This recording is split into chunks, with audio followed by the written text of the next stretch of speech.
우리 다 함께 사도신경으로 신앙 고백하면서 10월 28일 새벽 기도회를 하나님 앞에 올려드리겠습니다.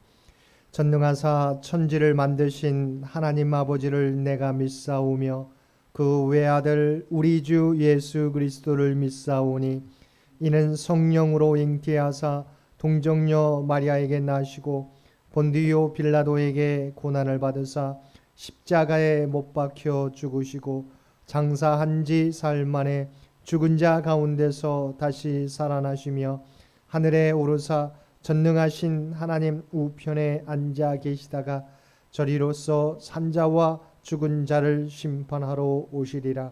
성령을 믿사오며 거룩한 공회와 성도가 서로 교통하는 것과 죄를 사하여 주시는 것과 몸이 다시 사는 것과 영원히 사는 것을 믿사옵나이다. 아멘.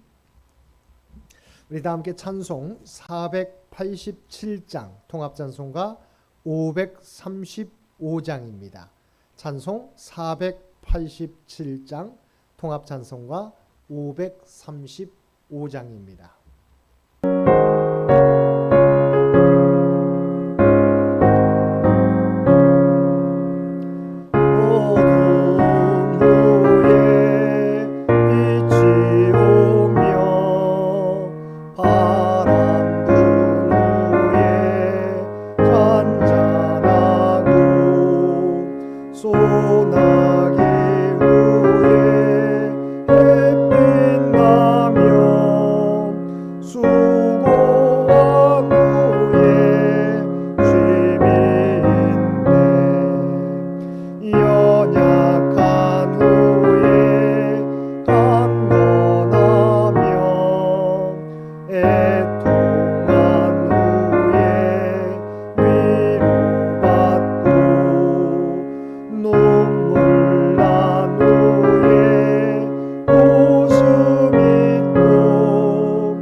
오늘 우리에게 주신 하나님의 말씀 욥기 14장 1절에서 12절까지 말씀입니다.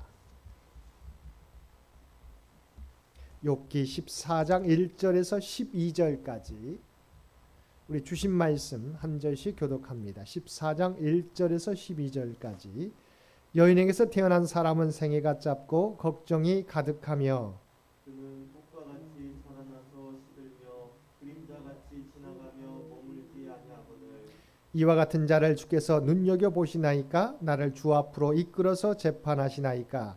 누가 깨끗한 것을 더러운 것 가운데에서 낼 수 있으리까? 하나도 없나이다. 그의 날을 정하셨고 그의 달수도 죽게 있으므로 그의 규례를 정하여 넘어가지 못하게 하셨사온즉 그에게서 눈을 돌이켜 그가 흑금같이 그의 날을 마칠 때까지 그를 홀로 있게 하옵소서. 나무는 희망이 있나니 찍힐지라도 다시 움이 나서 연한 가지가 끊이지 아니하며 그 뿌리가 땅에서 늙고 줄기가 흙에서 죽을지라도 물기운에 움이 돋고 가지가 뻗어서 새로 심은 것과 같거니와 장정이라도 죽으면 소멸되나니 인생이 숨을 거두면 그가 어디 있느냐. 물이 바다에서 줄어들고 강물이 잦아서 마름같이 사람이 누우면 다시 일어나지 못하고 하늘이 없어지기까지 눈을 뜨지 못하며 잠을 깨지 못하느니라. 아멘. 오늘도 새벽을 깨우고 말씀과 기도로 목요일 하루를 시작하는 우리 모든 성도들 가운데 하나님의 놀라운 은혜가 언제나 함께 하시기를 주님의 이름으로 간절히 축원드립니다. 오늘 본문도 욥의 항변이 계속됩니다. 오늘 본문에서 욥은 인생이란 것이 얼마나 헛되고 연약한가를 토로하면서 이렇게 헛된 인생을 살아가는 연약한 인간에게 하나님께서 심한 재앙을 내리시는 것이 옳으냐고 항변하고 있습니다. 욥은 인생이 얼마나 덧없는가를 말하며 이렇게 짧고 덧없는 인생을 사는 인간에게 왜 억울한 일을 많이 경험하게 하시느냐고 항변합니다. 욥은 하나님께 근심 속에서 살아가야만 하는 인간의 짧은 운명과 실존에 대해 말하고 있습니다. 여인에게서 태어난 모든 인간은 이러한 운명을 지니고 있습니다. 욥은 이러한 인간의 생애를 꽃이 빨리 지는 것과 그림자가 한 곳에 머무르지 않고 순식간에 사라지는 것에 비유합니다. 2절 말씀입니다. 그는 꽃과 같이 자라나서 시들며 그림자같이 지나가며 머물지 아니하거늘. 인간의 생애가 이렇게 짧은 것이라면 최소한 아름다운 곳으로 가득 차 있어야 하지 않느냐는 것입니다. 하지만 아쉽게도 사람은 짧은 인생을 살면서도 고뇌와 번민으로 가득 찬 인생을 사는 것이 현실이라는 것입니다. 인간의 삶이 이렇게 무의미하며 공허함에도 하나님은 욥 자신을 철저하게 또한 엄격하게 감시하시고 조금이라도 잘못을 발견하시면 기다렸다는 듯이 재판정으로 소환하신다고 단식합니다. 3절 말씀입니다. 이와 같은 자를 주께서 눈여겨보시나이까 나를 주 앞으로 이끌어서 재판하시나이까. 욥이 이렇게 역설적으로 질문하는 것은 하나님이 존재론적으로 깨끗할 수 없는 인간에게서 죄를 찾으려고 하시기 때문입니다. 인간을 감시하면 죄인으로 판명될 수밖에 없는 이유는 인간이 원죄를 지닌 존재이기 때문입니다. 1절에서 이미 인간을 여인에게서 난자로 규정했는데 그 여인은 이미 원죄로 인해 더러워진 존재임을 전제로 합니다. 따라서 이미 원죄 가운데 있는 더러운 인간에서 태어난 자에게서 깨끗한 것을 찾으시려는 하나님에게 문제 제기를 하는 것입니다. 4절 말씀입니다. 누가 깨끗한 것을 더러운 것 가운데서 낼 수 있으리까 하나도 없나이다. 이것은 인간이 본질적으로 불의한 자임을 시인한 것입니다. 즉 인간은 본질적으로 부정하여 의를 행할 수 없다는 말입니다. 욥의 이 말은 그가 친구들의 주장에 따라서 자기의 죄인됨을 인정한 것처럼 보입니다. 그러나 욥이 인간의 본질적 불의함을 인정한 것은 사실이지만 그렇다고 친구들의 주장에 따라서 자신의 죄인됨을 인정하고 있는 것은 아니라는 것입니다. 욥이 이 말을 한 것은 그 의도가 친구들의 주장과는 전혀 다릅니다. 그는 자신의 무죄를 주장하기는 하였지만 그렇다고 자신의 본질적 의를 주장한 것은 아니었습니다. 그는 인생의 하나님 앞에서 의롭지 못하다는 것을 잘 알고 있었습니다. 그는 다만 자신은 친구들이 말하는 것과 같은 죄악, 곧 자신이 당하고 있는 고난의 원인으로서의 죄악을 범한 일이 없음을 주장한 것입니다. 이처럼 욥이 인간의 본질적 불의를 말하는 것은 하나님께서 인간에게 완전한 의를 기대하시고 자신이 거기에 미치지 못하여 징계하셨다면 그것은 도저히 인간으로서는 이룰 수 없는 일을 요구하는 것이라고 말하는 것입니다. 비록 자신이 하나님이 요구하시는 완전한 의의 수준에 이르지 못하였다고 해도 긍휼을 베풀어 자기를 고난에서 놓아주기를 바란다는 의미에서 항변하고 있는 것입니다. 욥은 다른 사람들처럼 자신의 인생도 수명이 짧고 그 기간이 제한되어 있다는 것을 깨닫습니다. 인간에게 날과 달이 정해졌고 그 한계를 넘어가지 못하게 하신 것이 하나님이시라는 것입니다. 자기에게 주어진 한계에서 욥이 할 수 있는 것은 바로 휴식을 간구하는 것입니다. 욥은 자기 인생의 끝은 이미 정해진 것이기에 그 마지막 남은 인생을 감시자인 하나님으로부터 벗어나 잠시 쉬고 싶은 소망을 표현하고 있는 것입니다. 욥이 간구하는 휴식은 단지 악에서의 구원이나 적에게서의 구원 또는 건강의 회복이 아닙니다. 하나님의 간섭을 벗어나 인생의 마지막에 오기 전에 쉼을 얻기 원하는 것입니다. 전통적으로 고난당하는 이들은 하나님께 자신의 얼굴을 자신을 향해 돌려달라고 간구합니다. 하나님이 그렇게 하실 때 이들은 구원의 하나님을 통해 위로를 받으며 자유를 얻습니다. 하지만 욥의 인식은 하나님의 얼굴을 향하심이 죄인들을 감시하거나 통제하시기 위한 것이었습니다. 그렇게 욥은 하나님께 제발 얼굴을 다른 곳으로 돌리시고 사람에게 관심을 두시지 말 것을 간구합니다. 욥은 이어서 짧고 고된 인생을 품꾼의 삶에 비유합니다. 인생이란 짧은 삶을 살아가면서도 제대로 된 쉼을 얻지 못하고 매일 고된 노동에 시달려야 하는 비극적인 운명이라는 것입니다. 욥은 7절 이하에서 사람의 운명을 나무와 비교함으로써 인생의 짧음과 허무함을 부각시킵니다. 나무는 한번 잘렸다고 해서 희망이 사라지지 않습니다. 왜냐하면 그루터기에서 움이 나서 다시 살아날 수 있기 때문입니다. 또한 물이 없어서 뿌리가 마른 것 같고 가지가 죽은 것 같아도 물이 다시 공급되면 새로 심은 나무처럼 새싹이 나고 가지가 자라서 다시 이전의 나무처럼 잘 자라게 됩니다. 그렇게 나무에게는 희망이 있습니다.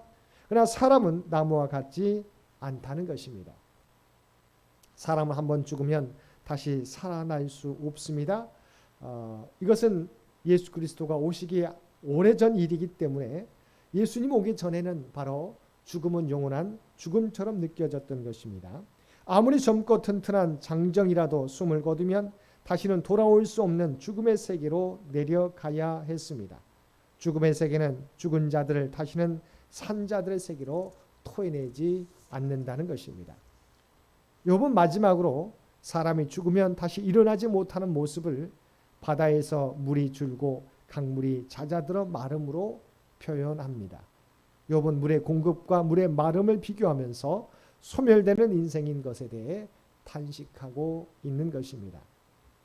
욥은 지금 고통과 절망이라는 이중고 안에 있었습니다. 게다가 하나님의 긍휼도 입지 못해 아무런 소망도 없는 상태에 놓여 있었습니다. 그럼에도 그는 하나님의 긍휼을 호소합니다. 연약한 인생에 사라지기 전에 긍휼의 은혜를 입기 원했던 것입니다. 하나님의 긍휼만이 절망할 수밖에 없는 인간에게 소망의 빛이 되는 것입니다.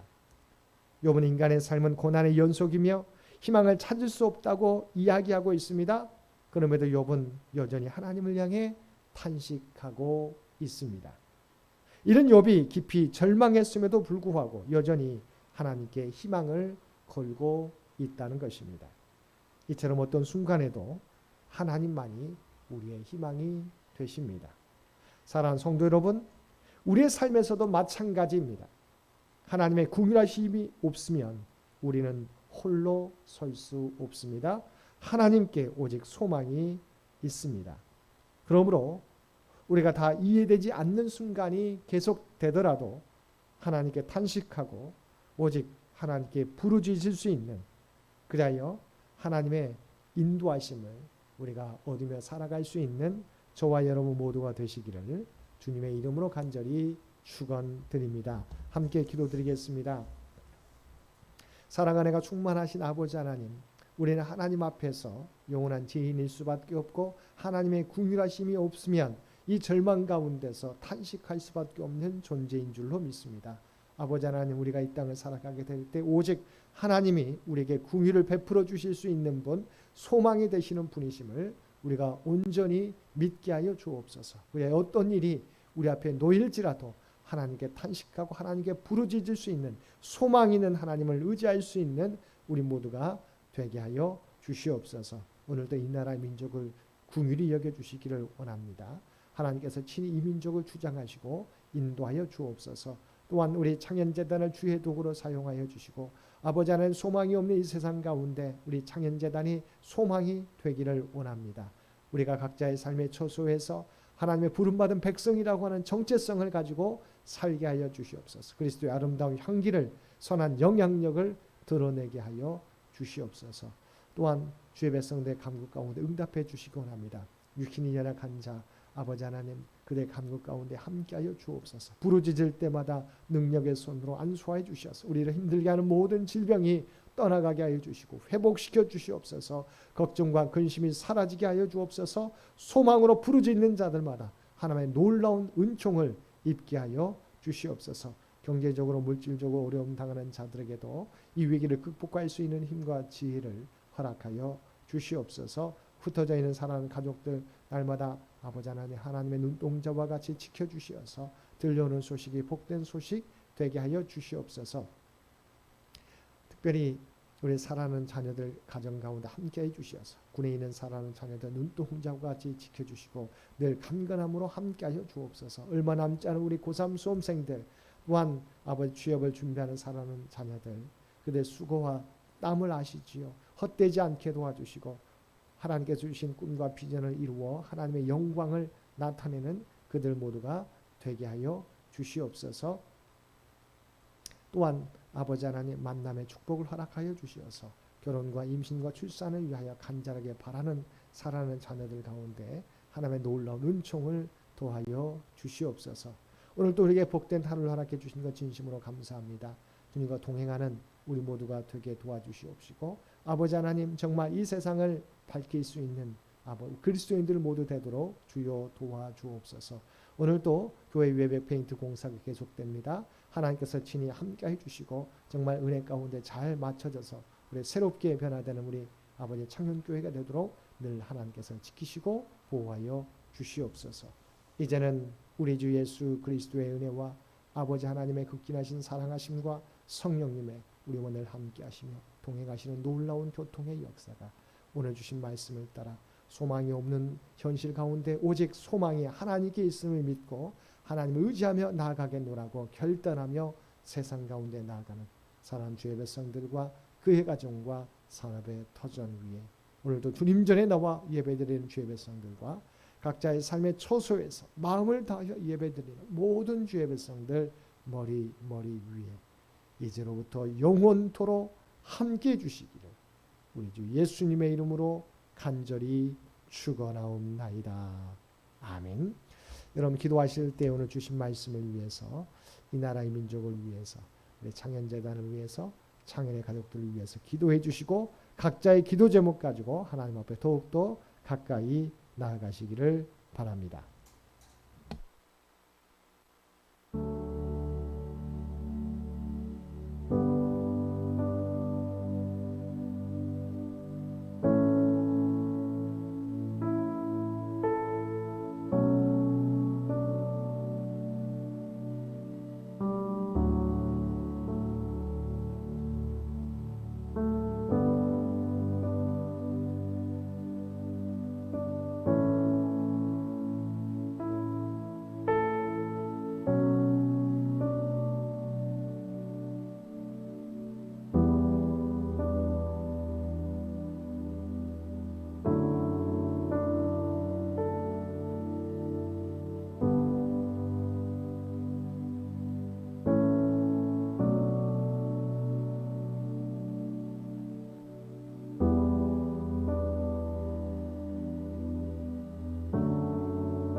아멘.